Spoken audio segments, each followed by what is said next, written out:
লকেটদি আজকে সুকান্ত মজুমদার এসেছিলেন মুর্শিদাবাদের ভিকটিমসদেরকে সঙ্গে নিয়ে। তাকে 3 ঘন্টা এখানে অপেক্ষা করতে হলো, অবশেষে তিনি ভেতরে গেছেন।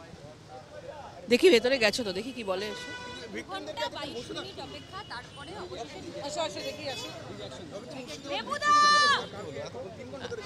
যাই আমি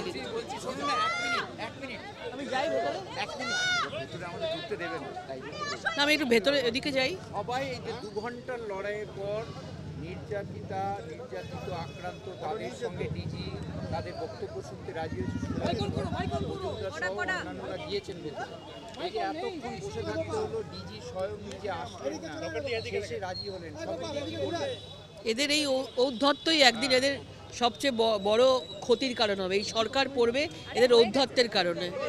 যেভাবে পশ্চিমবঙ্গে যেভাবে আজকে এই সরকারের রাজ চলছে, এদের এই ঔদ্ধত্যই এদেরকে শেষ করবে।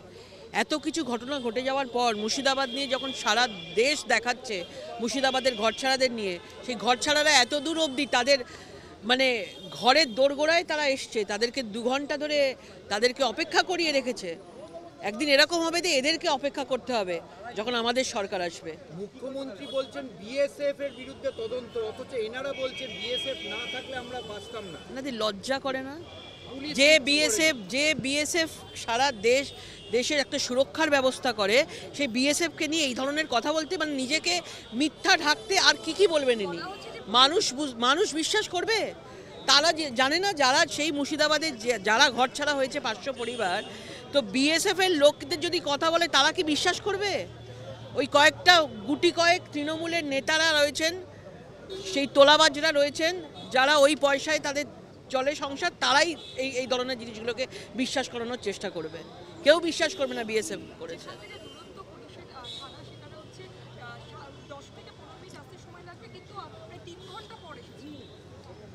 তারা চাই না, ওপরের থেকে নির্দেশ আছে ভাই, ওপরের থেকে নির্দেশ আছে।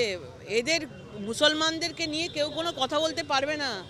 তাদের ভোটটা আমার চাই। আগামী 26-এ আমরা চতুর্থবারের জন্য ক্ষমতায় কি করে আসব, সেই ভোটটা চাই। দেখলেন না আজকে বড় করে তাদেরকে নিয়ে বৈঠক হলো, কিন্তু একবার উনি মুর্শিদাবাদ যেতে পারলেন না। যেসব 500 পরিবার গেছে তাদেরকে নিয়ে উনি বৈঠক করতে পারলেন না। এটাই তো ডিফারেন্স। লকেটদি এত কিছুর পরেও যেখানে শান্তির বার্তা দিলেন মুখ্যমন্ত্রী, তিনি বলছেন সম্প্রীতি রক্ষা করতে হবে। তোহা সিদ্দিকী তিনি বলছেন মুসলিমদের একার দায় শান্তি রক্ষার নয়। যেভাবে এখানে একতরফা যেভাবে আক্রমণ হয়েছে, এটাকে দাঙ্গা বলা যায় না, একতরফা আন্দোলন, একতরফা অ্যাটাক। যেভাবে খুঁজে খুঁজে হিন্দুদের ঘরকে অ্যাটাক করা হয়েছে, যেভাবে এক কাপড়ে মহিলারা বেরিয়ে গেছে ভাতের হাঁড়ি চাপিয়ে 6 দিনের বাচ্চাকে নিয়ে, এই একতরফা আন্দোলন, এটাকে কখনোই এরপরে কোনো সম্প্রীতির কথা অন্তত বাংলায় মুখ্যমন্ত্রী স্টেজের মধ্যে দাঁড়িয়ে নাটক করতে পারেন না।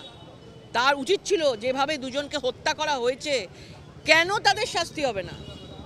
উনি বলছেন তাদেরকে 10 লক্ষ টাকা দেব, তাদেরকে এই করবো সেই করবো, একবারের জন্য বলছেন না যে যারা করেছে তাদের শাস্তি দেব। কেন তাদের শাস্তি হবে না আমরা জানতে চাই। যে জাতেরই হোক না কেন, যে খুন করেছে, যে হত্যা করেছে, তার শাস্তির দরকার আছে।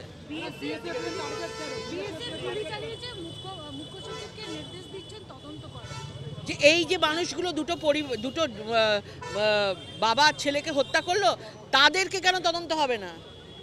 কেন আগে বিএসএফ এর দিকে হাত, কেন তাদের উপর হাত না? এত লোক তারা কোথা থেকে এসে কিভাবে এসে এই ধরনের পরিস্থিতি তৈরি করলো, আক্রমণ করলো, কেন তাদের কোনো তদন্ত হবে না?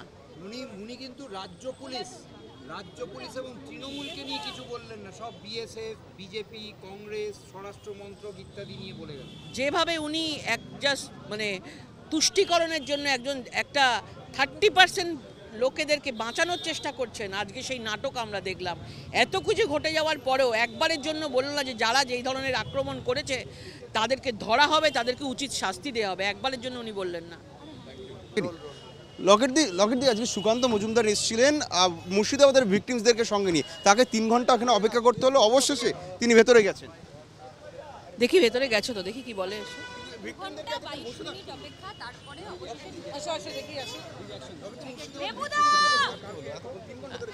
যাই আমি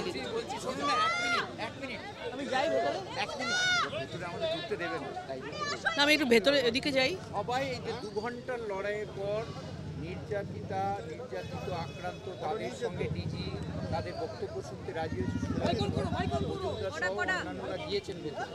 একে এতক্ষণ বসে থাকতে হলো, ডিজি স্বয়ং নিজে আসলেন না, শেষে রাজি হলেন। সব কি বলবেন? এদের এই ঔদ্ধত্যই একদিন এদের সবচেয়ে বড় ক্ষতির কারণ হবে। এই সরকার পড়বে এদের ঔদ্ধত্যের কারণে। যেভাবে পশ্চিমবঙ্গে যেভাবে আজকে এই সরকারের রাজ চলছে, এদের এই ঔদ্ধত্যই এদেরকে শেষ করবে।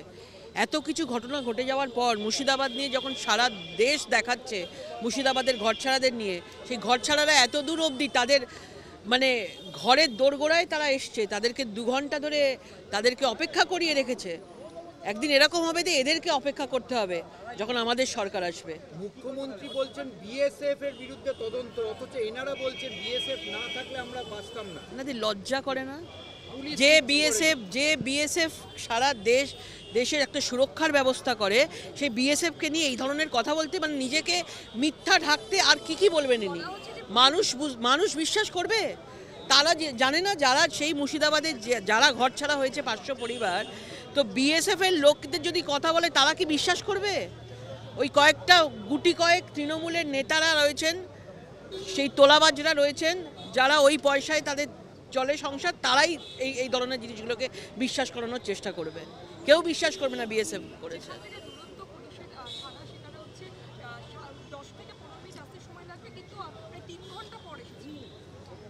তারা চাই না, ওপরের থেকে নির্দেশ আছে ভাই, ওপরের থেকে নির্দেশ আছে। এদের মুসলমানদেরকে নিয়ে কেউ কোনো কথা বলতে পারবে না। তাদের ভোটটা আমার চাই। আগামী 26-এ আমরা চতুর্থবারের জন্য ক্ষমতায় কি করে আসব, সেই ভোটটা চাই। দেখলেন না আজকে বড় করে তাদেরকে নিয়ে বৈঠক হলো, কিন্তু একবার উনি মুর্শিদাবাদ যেতে পারলেন না। যেসব 500 পরিবার গেছে তাদেরকে নিয়ে উনি বৈঠক করতে পারলেন না। এটাই তো ডিফারেন্স। লকেটদি, এত কিছুর পরেও যেখানে শান্তির বার্তা দিলেন মুখ্যমন্ত্রী, তিনি বলছেন সম্প্রীতি রক্ষা করতে হবে। তোহা সিদ্দিকী তিনি বলছেন মুসলিমদের একার দায় শান্তি রক্ষার নয়। যেভাবে এখানে একতরফা যেভাবে আক্রমণ হয়েছে, এটাকে দাঙ্গা বলা যায় না, একতরফা আন্দোলন, একতরফা অ্যাটাক। যেভাবে খুঁজে খুঁজে হিন্দুদের ঘরকে অ্যাটাক করা হয়েছে, যেভাবে এক কাপড়ে মহিলারা বেরিয়ে গেছে ভাতের হাঁড়ি চাপিয়ে 6 দিনের বাচ্চাকে নিয়ে, এই একতরফা আন্দোলন, এটাকে কখনোই এরপরে কোনো সম্প্রীতির কথা অন্তত বাংলায় মুখ্যমন্ত্রী স্টেজের মধ্যে দাঁড়িয়ে নাটক করতে পারেন না। তার উচিত ছিল, যেভাবে দুজনকে হত্যা করা হয়েছে, কেন তাদের শাস্তি হবে না? উনি বলছেন তাদেরকে 10 লক্ষ টাকা দেব, তাদেরকে এই করবো সেই করবো, একবারের জন্য বলছেন না যে যারা করেছে তাদের শাস্তি দেব। কেন তাদের শাস্তি হবে না আমরা জানতে চাই। যে জাতেরই হোক না কেন, যে খুন করেছে, যে হত্যা করেছে, তার শাস্তির দরকার আছে।